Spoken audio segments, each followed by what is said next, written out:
Welcome to the How HR Leaders Change the World podcast. I'm your host, Cecilia Crossley, and each week we explore how the work of HR leaders is also creating positive social change, contributing to the UN Sustainable Development Goals, goals which the world's companies are increasingly understanding the urgency of achieving and investing in the action required. If you'd like clear, actionable ideas for how you can use the power of your role to affect change in your company, you're in the right place. Following a corporate upbringing, I founded the social enterprise From Babies with Love. We provide services to HR leaders, and through this work, I realised that HR professionals and social entrepreneurs are working in the same areas, albeit in different ways. So we created this podcast to share knowledge on steps we can take through the work of HR. In my opinion, if you're an HR professional, you are also a change maker. And this podcast will provide you with examples of how. By sharing the successes of some of the world's most inspiring HR leaders, you can frame your work in the context of positive change, implement brilliant ideas, and feel absolutely wonderful about doing so.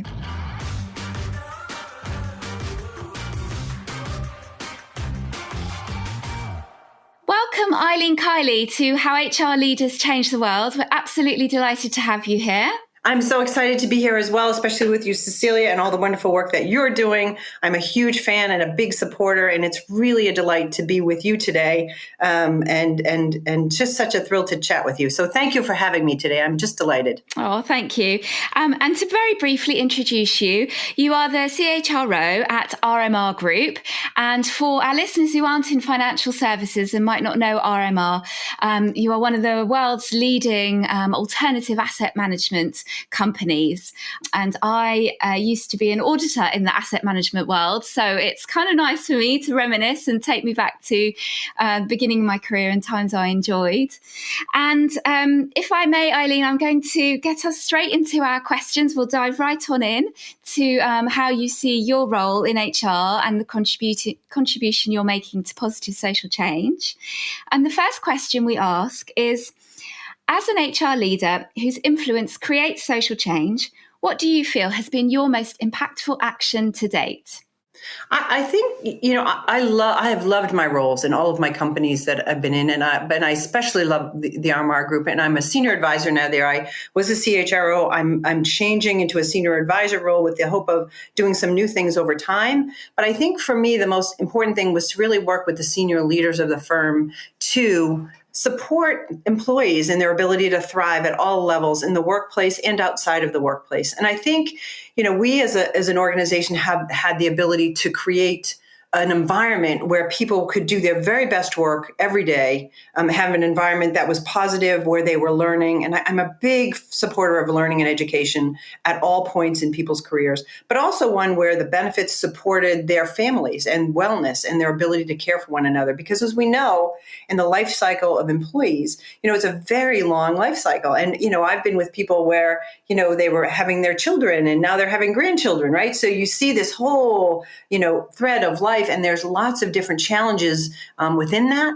And I think HR needs to be really keyed into their employees and what's happening to them and how they support them over time. And I think that changes. And I think being flexible and being attuned and really listening well and being supportive and in many ways. And for me, I think it was really key to make sure that people could care for their financial wellness, because from my perspective, when people have financial stability and when they have really solid foundation, in their environment, from a financial perspective, it's easier to do all the other things. It's easier to care for all the other things, just making sure that they have that to begin with. So to me, that was always important, making sure, are we paying people appropriately? Are we paying them well? Can they sustain their existence on what we're paying them?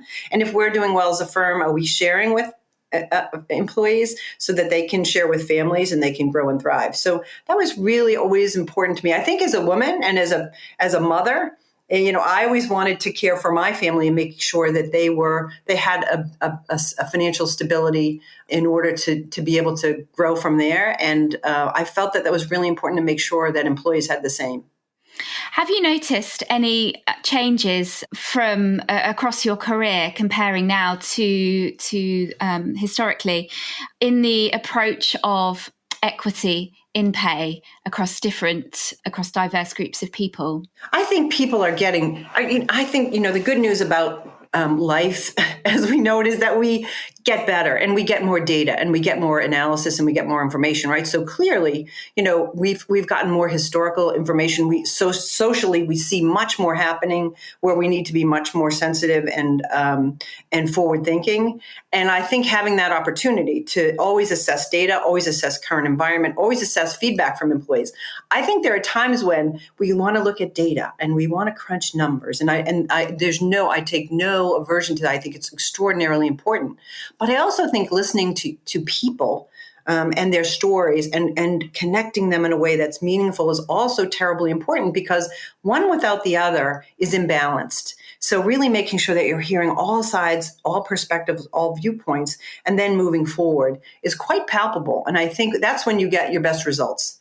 So for me, I think it's just making sure that all those avenues are covered and that you're moving forward in a way where you're going to have change. And I think being comfortable with change. I think for me, change is absolutely exciting and thrilling and scary at times, absolutely scary at times, but thrilling. And I think there's no other option, right? We're going to change. We're going to develop. We're going to evolve, and understanding that you're part of an evolution and that you can make things better. And HR, I think, is critical in that process and always has been. Yeah. And when you're leading in a huge organization, so you have lots and lots of voices to listen to, so many stories to hear and incorporate into creating the culture and change that you just described, what are your favorite ways of creating practices that allow the time for that listening and capturing those voices? Well, I think, when you engage everyone in the process, then it happens much more effectively. So, for instance, if I were to say it's just my responsibility to do it, that would be extremely overwhelming. But if your staff and then your managers, you have an army of incredibly talented people that you've hired that have this extraordinary capability of listening and providing information and data all the way up and down, right? So if you utilize all that, you will get the data, you will get the information. And then it's really taking the time to listen clearly and understand. And then, kind of sometimes go back again with, here's some ideas we have about this. What should we do? And throwing the ideas back and getting, some response to that, right? And doing it collaboratively and collectively. So I think if you just think if it's one person's job, it's probably impossible. But when you share it, when we share the ideas, when we share the collaboration, when we share the consensus building, then I think it's much more powerful. And then we have the support when you move forward. But I also think that it's a never-ending thing, right? It's not, we did it, oh, we're done, we can go home now and relax. It's really, we're evolving. It's going to be a continuous process. We have to always be open and listening. We have to always be open to those new ideas. Even when I think about things like the vaccine, right?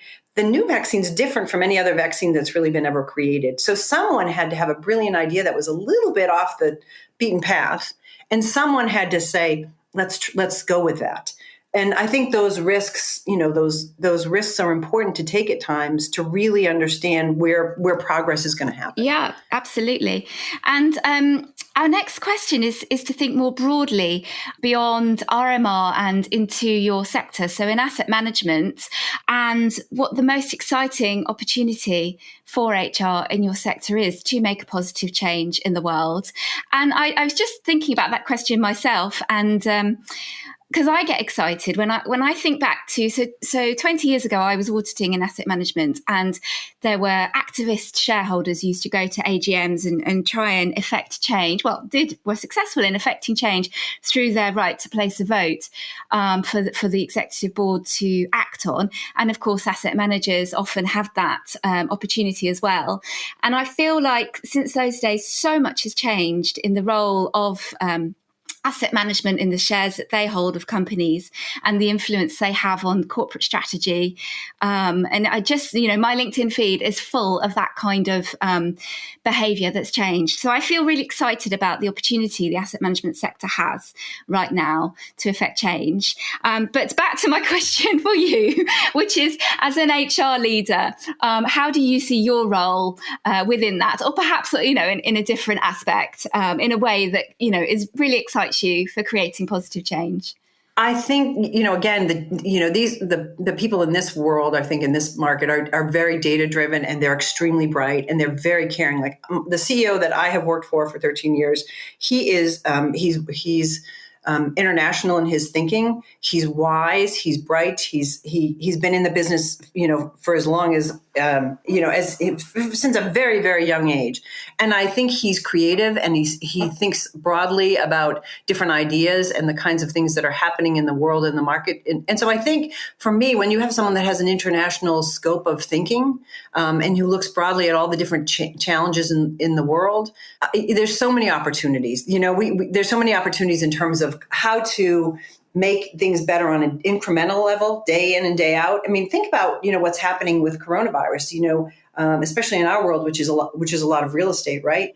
People are all working from home, and they work from home immediately, right? So clearly, I think there's the London School of Economics, I think, is doing some really exciting work on how work will change and what will that mean. And I think people who take in all that information and data and start to think about what's the best way to support employees in terms of getting work done is a monumental shift that more than anything anyone's ever thought about, I think, realistically. So you could say coronavirus has been horrible, and it has been terrible, but it also has forced us to evolve differently in terms of how we think about how we work together, how we collaborate together. And I'm not sure where that will all pan out. I'm not sure what the outcomes will be, but I think it's a whole body of work that's been created that really never got any attention before. So in reality, these kinds of shifts and changes or maybe crises have created lots of opportunity where we never saw that where they were before. And I think in the asset management world, people have the opportunity to fund ideas creatively that can move us forward. And so that's really exciting and thrilling, I think. Yes, I agree, especially when asset management firms or any firm is global and working across markets and with people from around the world. That the flexibility complements the opportunity to do that, I think, really powerfully. And I hope in all sorts of exciting ways to work with different people in different places, which I think is always a privilege. Our next question, Eileen, is to see if there's something that you are personally passionate about, an area of social or environmental injustice, that you feel that your role at work is giving you the opportunity to contribute change towards. Is there anything that you're personally passionate about that you would like to share today? Oh, lots of things, probably too many things. I mean, I think even with your work that you're doing, I mean, it really resonated with me, children especially. I've worked with schools and education, and I think it's really important that the future are really children and making sure that everybody has fair and free access to education. But especially in our work environment, there were two programs that we did at RMR that I thought were really important. One was a leadership development program, which was really bringing people in at a mid-level to experience executive training. So there aren't often places where people can try out what does leadership feel like? What does it look like? What's good leadership? What could be better about leadership? So we had a program where we brought in some staff to learn at the RMR Group for 6 months. So they would train and be exposed to all the different processes at RMR. And then they would go to our affiliate companies, which was Travel Centers of America, which is a trucking company. And then there was a assisted living company, 5-star, and Sonesta, which is a hotel company. So they would spend 6 months in each company, and they would be exposed to the leadership of each of the companies and the processes in each of the companies. And then at the very end, they would be offered a job in one of the companies. But I think for me, what was fascinating about the process was that they got to see different kinds of companies, different sizes, different shapes, different challenges, and what that was like. And then to kind of create their own set of capabilities with all this guidance from all these wonderful leaders, and to come back to the table with a whole different viewpoint, and really one that no one ever in any of the companies had learned before or had been a part of before. And I think that's pretty interesting to see what happens over time with those leaders and what they're able to accomplish given that possibility. So I think it's unique to the RMR Group, and I think it's a really fascinating idea. And it'll be interesting to see how it works out. But I really give the leadership of the company and the CEO credit for, taking the opportunity to try this and to see, what the results will be in order to develop leaders that have real capability and have real-time opportunity to learn in the actual environment, and in very different kinds of environments, so that they'd really be prepared. And that, I think it's really hard for leaders because they don't often get that chance to kind of see things that closely and to experiment with ideas that directly. So that's really exciting. And I think the other thing we've done is a management program for women, which really gets women together and exploring ideas around leadership and about management styles and capabilities, and also what's been difficult for them. And it kind of brings them together as a group so that they can share ideas. And I think it was very empowering for them to be together and to be able to work with a facilitator who could help them, kind of understand the things where they felt they had weaknesses and places where they had strengths, and how to capitalize and optimize all of those. And I think it was really, really a wonderful program. And I felt really good about that, kind of supporting. And it was all different levels of people. And I think that was really wonderful to have, different groups of people sharing ideas and information together and supporting one another. How HR Leaders Change the World is brought to you by From Babies with Love, and this episode is sponsored by our very own parental leave gift service. We help solve the challenge of connecting with colleagues across parental leave and in returning to work, contributing to talent retention and so too gender balance strategy. From Babies with Love donates 100% of its profits to orphaned and abandoned children. Your beautiful, sustainably sourced From Babies with Love gifts come with the story of how your company is also helping a less fortunate child, creating meaningful engagement. We transform spend that so often already takes place on flowers or products that don't have the Sustainable Development Goals at their heart. We transform that spend to become a consistent, inclusive and strategic part of your working parents programme. Ask us to tell you more at frombabieswithlove.org. Make an impact at a defining moment. And if I was designing a program like the ones you just described, let's take the leadership management program of periods of work at the different companies as an example. What was something you learned in your experience of helping run that program that you would advocate to others who are thinking of setting something like that up, that you would say this was a really best practice element of what we did that I would recommend that you replicate? I think we gave, they had real work that they had to do. They had real projects that they had to successfully complete, but they also had the guidance of some very senior leaders who were experts in those fields. So it kind of made everything happen much more quickly. And also what was really fascinating to me was that the people in the program had areas of expertise that the leadership was really excited about too. So anytime we do these kinds of things, we just see that there's all kinds of value in the sharing.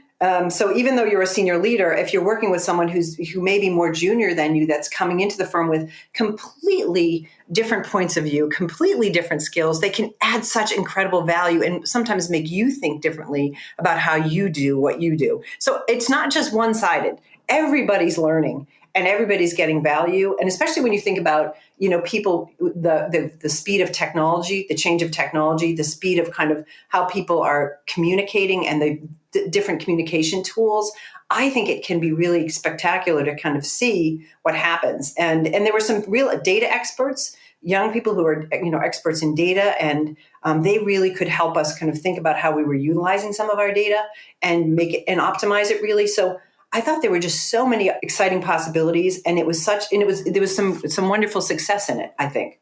Yeah, that's brilliant to hear. Thank you for sharing that top tip there on what went well for you.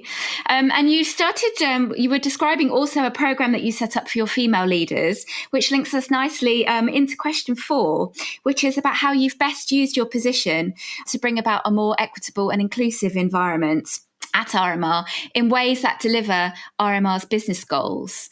So that could be gender inclusivity or any other area that you might like to share on, but we'd love to hear about your experience in that work. I think there's so many levels where we've made progress, and I think there's also more areas where you always want to continue to change and to develop. But I think we had made, we had a fairly good success with diversity and good success with gender diversity. I think, too, that the thing that was interesting to me was connecting generations. as well, which is new now, right? Because we have all different generations in the workforce. So I think there's a lot of things happening, which is why I think HR really is at a pivotal point historically in terms of supporting employees and leadership, because there's so much happening and there's so much opportunity. And I say that in that, when you think about intergenerational things, when I think of Tamara Erickson, she did a lot of research on retirement and keeping really talented people in the workforce, but also making room for people who are growing and developing. And how do we make sure that we do that? And also, I think there's a need for employees, right? Demographically, there are fewer and fewer of employees in many markets. So you have to be really thoughtful about how are we optimizing the capabilities of everyone and sharing our skills in a way that's meaningful. So to me, that was an incredible challenge to think about how do we keep all the different demographics not kind of tending to go into their own little groups, but really staying connected and sharing, which it sometimes can be hard. So I think that was a big, and I think the way we did that, we did, learning and development programs that anybody could be a part of.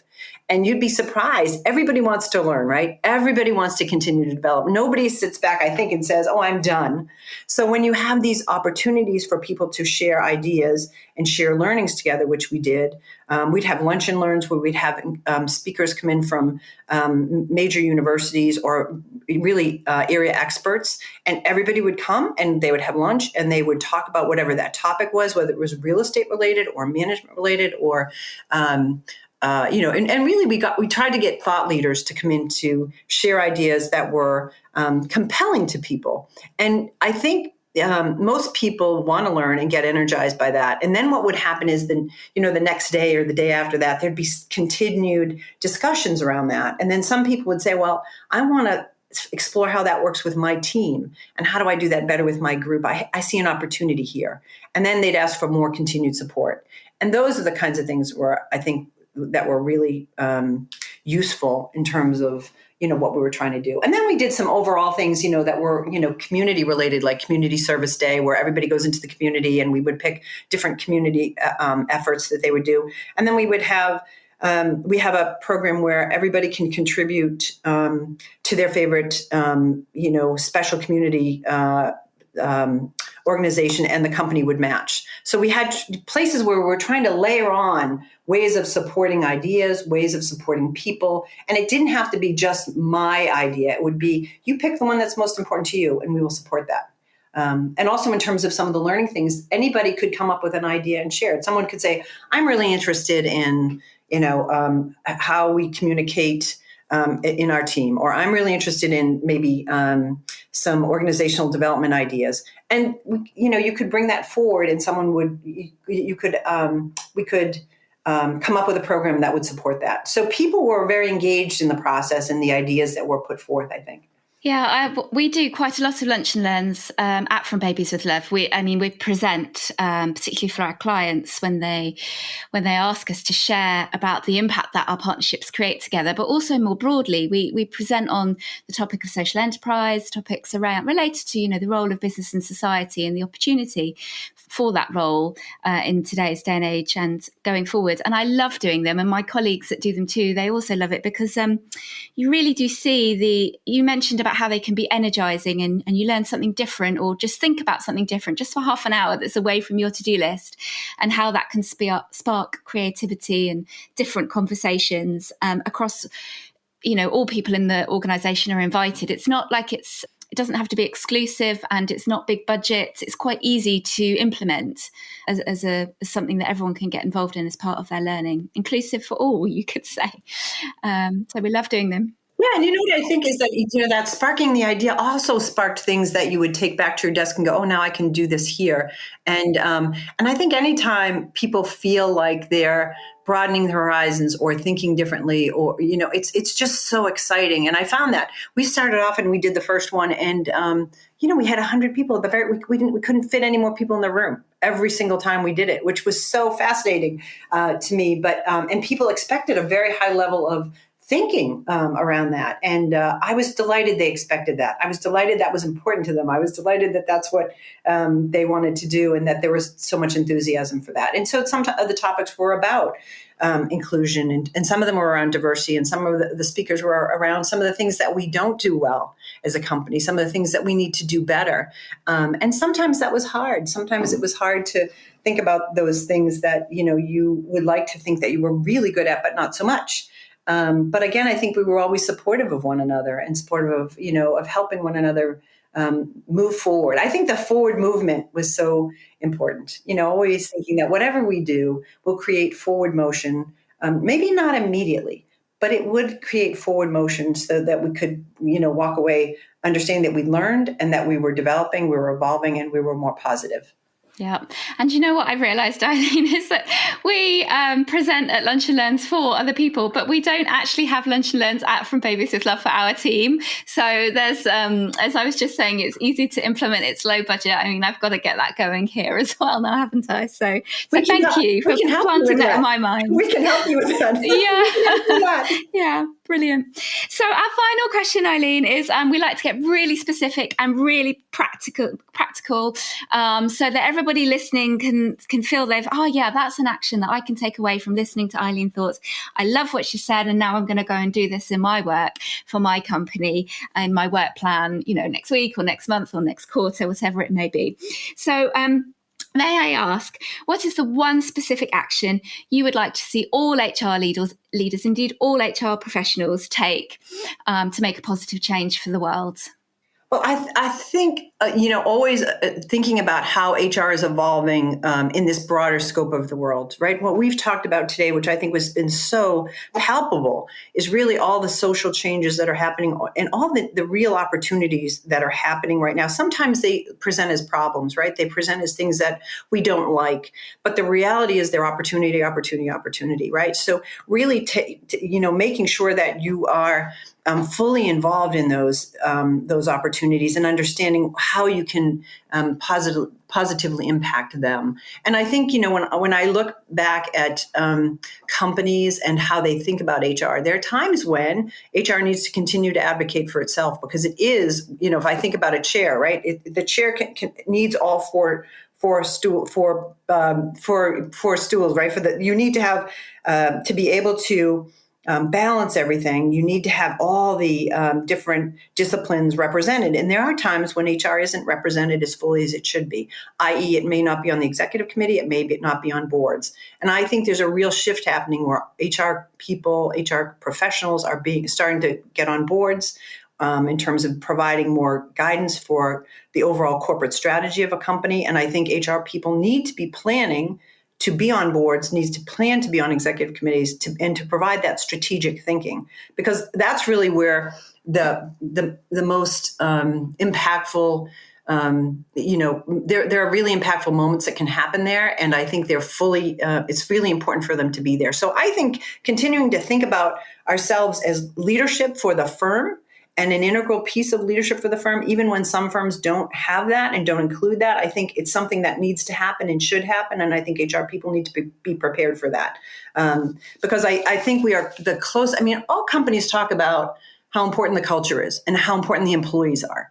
And yet, in these places of really great thoughtfulness, the people that represent that group, the HR group, aren't really represented. So I think that has to change. And I think HR people should be planning and prepared for that change. In some cases, there are companies that are ahead of the curve and they're absolutely already there, and I applaud them. I think that's extraordinary, but it's also necessary. It's not a hope, it's really required. So I think HR people need to plan for that, be prepared for that, think about that, and also continue to advocate and listen and be thoughtful as they do every day for employees. And I really applaud them today, because when I look at my colleagues in HR and how hard they're working and how coronavirus has added to all the other work that they're doing, many of them are tired. It's exhausting. They really want the best to happen for their employees with their leadership.